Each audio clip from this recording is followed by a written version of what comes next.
G'day guys, I'm Daz, I talk footy, hence the title of the channel, and today I'm going to be reviewing every club's AFL draft haul with a twist. I'm not going to be giving draft grades because frankly I'm sick and tired of seeing them, whether it is here on YouTube, whether it's on the afl.com.au website, whether it's any other forms of media. I'm sick and tired. How am I supposed to know if you've got an A+ or a B grade draft haul without seeing them on the field? So we're going to be doing it with a twist, and I hope you enjoy. If you do, click that like button. Don't forget to subscribe. Trying to get to 300 at the end of the year, and we are so close, and I need your help. So please do so. Sit back, relax, and enjoy. And what do you guys think about the players that your club drafted? Let's get stuck into it.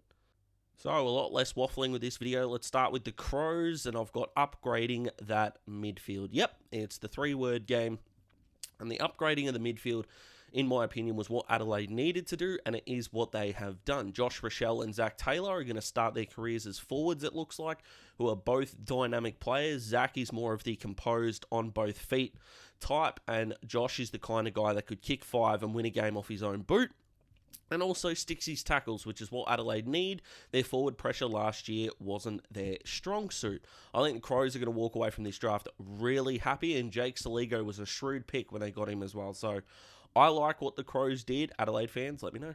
Brisbane, the great unknown. Now, Darcy Wilmot was one of the knowns, and he fits Brisbane's system beautifully on paper, so a huge tick there.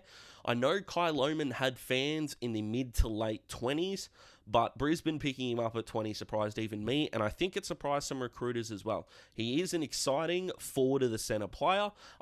As much as I don't think he gets game time without injuries in 2022, he's going to be the kind of guy that sits back, lights up the NEFL, or the VFL. I actually don't know whether that's going ahead. Probably should have researched that, but in the seconds, he is going to light it up, I think, and if an injury or two happens in Brisbane's forward half, I think he's a guy who could get senior exposure as well. James Turnstill adds some depth into the Brisbane list. So all in all, I don't think you'd be angry. I don't think you'd be overly happy if you're a Lions fan. It is what it is almost, and we'll have to wait and see.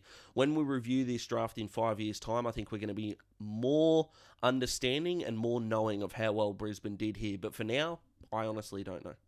All right, Carlton next, and I've gone with drafting for need.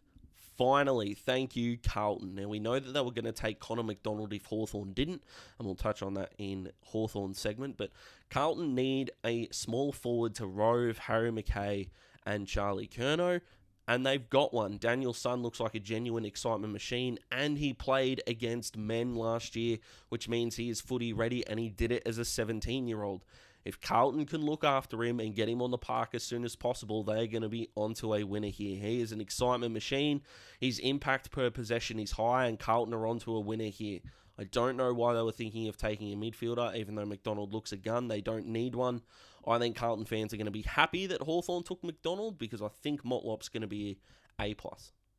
Collingwood, Gem, and Diamonds. Now, all I heard during the coverage of the draft is Nick Daicos is a gem of a kid, and he's a gem of a footballer. But Daicos has been spoken about, I think, enough sounds harsh, but I think he's becoming a little bit overshadowing of other talents in the draft, and it isn't his fault. This isn't me attacking Nick in any way, and I hope he becomes half of what everyone expects him to be.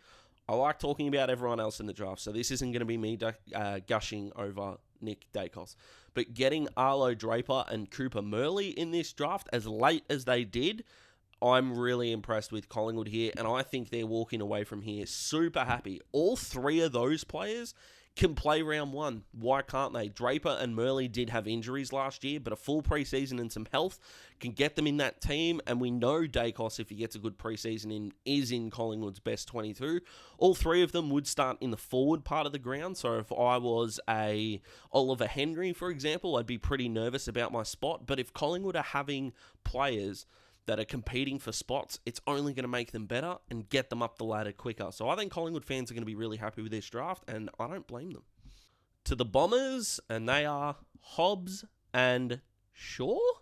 Now, Ben Hobbs is a slider in this draft to get to 13, and the Bombers, I do know, wanted Josh Sin, and Port Adelaide traded up and got him, and the next best kid available was definitely Hobbs, and whilst he does work for Essendon's midfield, it seems, If you take a closer look, maybe he doesn't yet, and that's okay. Not every draftee needs to play in 2022, but Essendon have already got Parrish, Merritt, Shield, McGrath, Langford goes in there. They want to put Archie Perkins in the midfield. Jake Stringer likes going for a centre bounce or two as a disruptor. There are a lot of cooks in that kitchen, so Essendon have got some questions if Hobbs is to play in 2022, and it's not for injury. Does Andy McGrath go to a half-back flank? Therefore, does he and Dyson Heppel become that rotation on the half-back line? Does Dylan Shield not play that much footy? In all honesty, them taking Hobbs confirms that Dylan Shield needs to be traded. I think that's just the way it is. They also picked up Alistair Lord and Garrett McDonough, and I really apologise if I've gotten that name wrong, Garrett and your family. I could not be more sorry. Alistair Lord looks like a goer, and Garrett's story is fantastic. So I'm not 100% sure where I sit on Essendon's draft haul, so Bombers fans, let me know. Fremantle, my draft winner. Yep. Spoiler alert, Freo are number one on my power ranking with the draft ladder, if you like. But I love everything that Freo did. I should have trusted my instinct with my first mock draft when I said they'd take Erasmus because he is a player that could play multiple positions. And I didn't do that for my second mock draft, so bad me. But Erasmus was the good pick. And I think he was the right pick for that spot. They did take Jai Miss as well. So they listened to literally everyone. It's not like I can take credit for that. Every single person and their dog were yelling at Freo to take Jai Miss at 6. And they did. So tick. They got Erasmus. Tick. And the fact that Matty Johnson fell to them, who knows why? He might have said to clubs he doesn't want to move into state.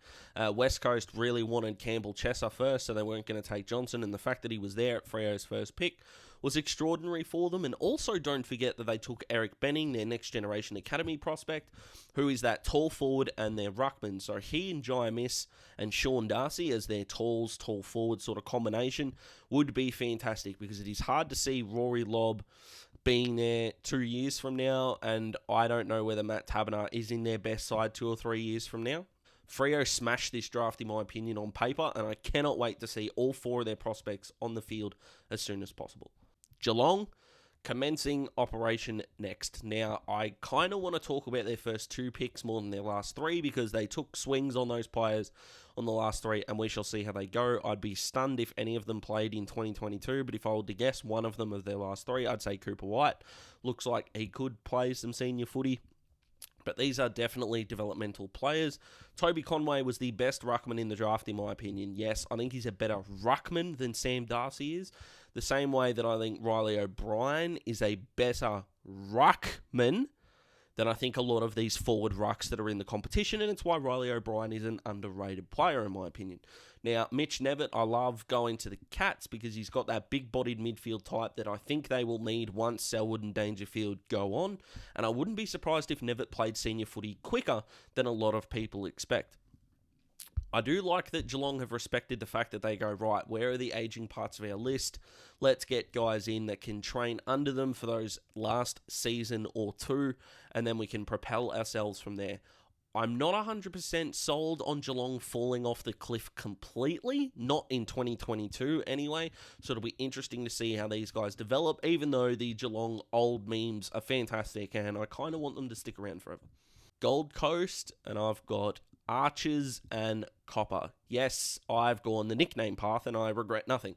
Mac Donald Archers. Fingers crossed that isn't a connection that is too difficult to grasp, but I'm more than happy to go with that. And his story is a fantastic one, but I did feel sorry for him because of the delay in the reaction video that they had, or the reaction broadcast that they had, made him look more devastated than he actually was.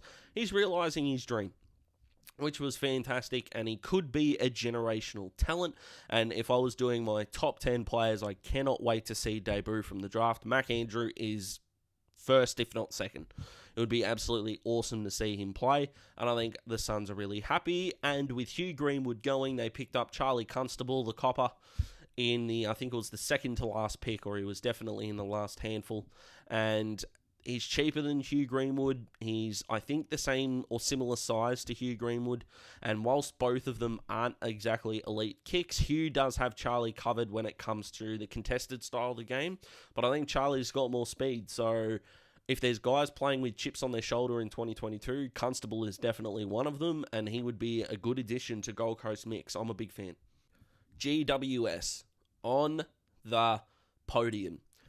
I haven't quite decided if they're second or they're third yet, but the Giants are on the podium for the best draft hauls, in my opinion. They've got an absolutely wonderful talent in Finn Callaghan, who they were reportedly set on months ago, but were open to massively getting overs for that pick. But once they settled on Callaghan, he wasn't going anywhere. At pick 15, I love the fact that they went for Lee Lee. They missed out on trading up for Josh Gibkiss, so they got the next best intercepting defender, and Sam Taylor is going to need help in the next decade or so. So Lee Lee there. This is what I love about clubs drafting for need, and I think this draft did more for the drafting needs theory than I think any other draft in history, and that does include 2020. This was fantastic, and I love this draft. But let's get back to the Giants, because they also matched a bid on Josh Fahey, and I have to apologise because in my other draft videos I've called him Fahey, but it's Fahey. That's how everyone was pronouncing it in the draft broadcast. So apologies to Josh and his family. It's Josh Fahey.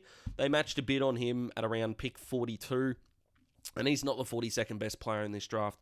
This is really exciting for the Giants, and they are setting themselves up better at a premiership tilt than they even did in 2019, and I might make a video about that and dissect that a bit further, but that's what I think about the Giants. Hawthorn, my mob. Next, premiership midfield. This is the way that Hawthorn approached this draft, and it's the way that Hawthorn fans need to accept it, whether it works or not. And if it doesn't work, I mean, the Hawks are going to be set back for ages, but Tom Mitchell and Jaeger O'Meara are not in Hawthorn's next premiership midfield. They're just not. It's the age, it's where the list is at, it's where the development stage is at. They're not. So, how do you deal with that? Go get Josh Ward, who looks an absolutely immense 200-game type talent. Connor McDonald averaged just under 30 disposals in his 4 NAB League games and covers the ground beautifully. And go get Sam Butler, who can be a disruptor in the midfield, get you a clearance or two, and be forward and create absolute carnage. And you've also got Jai Sarong, who's that 190cm Jack Gunston style lead up at the footy, good kick at goal. He'll develop. I don't think we'll see Jai Sarong in 2022 in the brown and gold. But Hawthorn, again, were another club that drafted for need, and I think drafted really well. Don't forget, everyone wanted Hawthorn to take Tyler Sonsie, and we passed on him. So Mitchell has seen more things in McDonald than Sonsie. Whether that works out or not will be a fun thing to watch, but I'm really happy with the Hawks draft haul, and I think their fans should be too. Melbourne, Premiership Cheat Code. Yeah, Melbourne won the flag last year. You should not be having a draft haul as good as Jacob Van Ruin, Blake Howes, and Taj Woewodin. Apologies to the Woewodin family. I'm sure I'll get it right before the season starts. I promise this is what preseason's for. We're all about getting better. But yeah, Melbourne on paper look like they've smashed this draft. Jacob Van Ruin is going to be tried as a defender first, I think, but he doesn't need to play in 2022. Melbourne have got that whole year to go, this is what we want you to be. Please be it. And Woewodin looks like that midfielder who works his absolute butt off. And again, he would need injuries in order to get game time. But if we could see him, that would be pretty cool. His dad did win a Brownlow medal after all, even if that Brownlow medal win has become sort of a meme. He's won more Brownlow medals than most of us watching this video, so can't complain. North Melbourne, more than Jason. Josh Goda was a good pick. He was a slider. He was a North Melbourne fan growing up, and I feel like he's going to get that fan cult status. He's that type of player. Miller, Bergman, and Paul Curtis were good pickups at their spots. They're both really clever players, and North need footy IQ through that door. And of course, Jackson Archer, the son of Shinboner of the Century, Glenn, who is a very composed halfback flanker. And I feel like North's draft haul has been overshadowed by Horn Francis, and as much as I'm looking forward to seeing him in the draft, I think North fans can quietly appreciate the quality of their draft outside of that pick as well, even though they've picked up, according to Scotty Clayton, one of the best number one contenders in years, and I've already got a video explaining why our number one picks in the game are under too much pressure. I'm looking forward to seeing how Jason Horne-Francis develops, whether he's the best thing since sliced bread or he's not. He's a player worth following, and he looks a gun, which at this stage, at November, just after you've been drafted, is all you can ask for. All right, Port Adelaide, forgive me, Father. for they have sinned. Yes, they picked up Josh Sinn ahead of the Bombers in a shrewd move with West Coast, and even though they did give up a future second as well, Port are trying to win a flag. What do they care about next year's second round pick? If the gap between Port Adelaide's premiership hosts rests on a player who is still a year away from being drafted, they're screwed. And I think they know that, which is why Port and West Coast would walk away from that deal being happy. But Josh Sinn, that outside midfielder talent, looks an absolute gem, so Port get a huge tick for that. Hugh Jackson was a player that I think was going under the radar, so I was really happy for him to end up at a good club in Port Adelaide. Dante Vicentini, I hope that's how you pronounce his last name, is a raw ruck type who, again, can develop, while Scott Lysette is the number one ruckman at Port, even though they did lose Peter Laddams, and they do have a ruckman, is it Sam Hayes, I think, is at Port? I hope he's at Port, otherwise you're going to eviscerate me. And they got Jace Burgoyne as well, the son of Peter, who I hope isn't put under a strenuous amount of pressure from fans. Just let him develop. He's not in Port's best 22 yet, and that is okay, so let him do his thing. And from there, fingers crossed, he can bring a lot of excitement to Alberton. So let him be. Richmond, trusting those mids. Richmond are launching for a flag tilt in 2022, rightly so. And whilst I don't think anyone predicted that they would fall off the cliff backwards, they are trusting Jack Ross, Riley Collier-Dawkins, the midfielders that have already had years under their belt, to back up their current midfield group to have one last shot at a flag. And I think it's the right thing to do. Dylan Grimes and Robbie Tarrant aren't the youngest key defenders, so getting Josh Gibkiss was a huge tick. Tom Brown looks like a speedy defender, and while Liam Baker looks like he's going to be spending a bit more time forward or rotating through the midfield, getting Tom Brown was a good get. Sam Banks from Tassie was a guy who actually was interviewed on Talking Hawks, so if you want to check that out, Richmond fans, you can. I know it'll seem like you're giving a lot of love to another club, but Sam Banks' interview is an absolute beauty, so check that out. The link will be in the description. And Judson Clark is the forward, the crafty forward type, and he's that crafty forward type that Richmond always pick up. You got your Dan Butler, Jason Castagna, Baker Arts, these talents that come through as these crafty small forwards and work in Richmond's system. And of course, the only midfielder they took is Tyler Sonzi, who some are predicting is one of the biggest steals of the draft. But Richmond are backing in their current group for a flag tilt. Again, I can't blame them, and I think Richmond fans are walking away from this draft less happy than I believe they should be. So if you are a Richmond fan watching this right now, comment below, let me know what you think of the draft haul, because I feel like your fans on Twitter are giving the draft a bad name, and I'm not sure that they should. St Kilda, most underrated haul. They needed outside run. They took Nasiah Wanganeen-Millerer. They let other teams bid on the two midfielders in Machito Owens and Marcus Winhager, and they got there. Awesome. And then they took a key back because they missed out on Gibkiss in Oscar Adams. Yes, love all of this. And St Kilda fans, I don't think, are as excited about this as they should be. On paper, again, we haven't seen any of these guys play, so we don't know if they're nuggets or busts or whatever.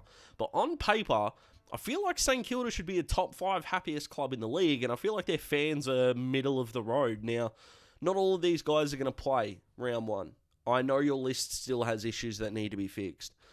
But we need to be taking positives out of these things. And there were a lot of positives in this draft. So St Kilda fans, get your head up. Keep that chin up. You did well here. Sydney, Reach, and Steele. I didn't have Angus Sheldrick going at their pick, even though his recent form was outstanding, being the MVP of the state carnival. And Sydney are going to need that depth once Kennedy and Parker retire. So nothing wrong with the pick. It just seemed like a reach for me. And again, this draft is going to be so interesting to dissect 5-10 years from now. Sheldrick could absolutely end up being in the top 10, or could be genuinely nowhere. I'm more of a believer that he is higher on the list than 18, but I cannot wait to find out. But then with that supposed reach, they then got the steal in Matty Roberts. He is a natural footballer, and in most drafts sort of analysis coming in, even in August, he was top 20. So to go as late as he did looks like a steal on paper. And they did pick up Chad Warner's brother Corey, who has drawn comparisons to Andrew Gaff. So the Swans, it could be another absolutely shrewd draft from them. Who knows? Cannot wait to find out. West Coast now, completing the podium. Can't decide whether them or GWS are second and the other is third, but Who knows? Can't wait to dissect that a few years down the line. But West Coast picked up Campbell Chesser, Tick, he was for need. Brady Hugh, I want to say is his name. Again, if I've gotten any and all names wrong, I cannot be more sorry. I swear, I'm getting better. I will get better.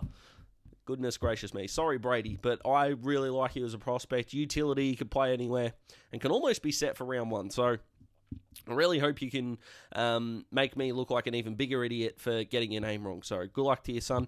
They then pick up Rhett Bazzo. He gets to develop under McGovern and Barris. And Jack Williams gets to develop under Kennedy and Darling. How is that not a win? And then you've got Greg Clark, one of the better draft stories of the year, finally gets a gig. So no complaints here at all for the Eagles. I think they genuinely smashed it, and I can't wait to see where they fit in the grand scheme of things down the line.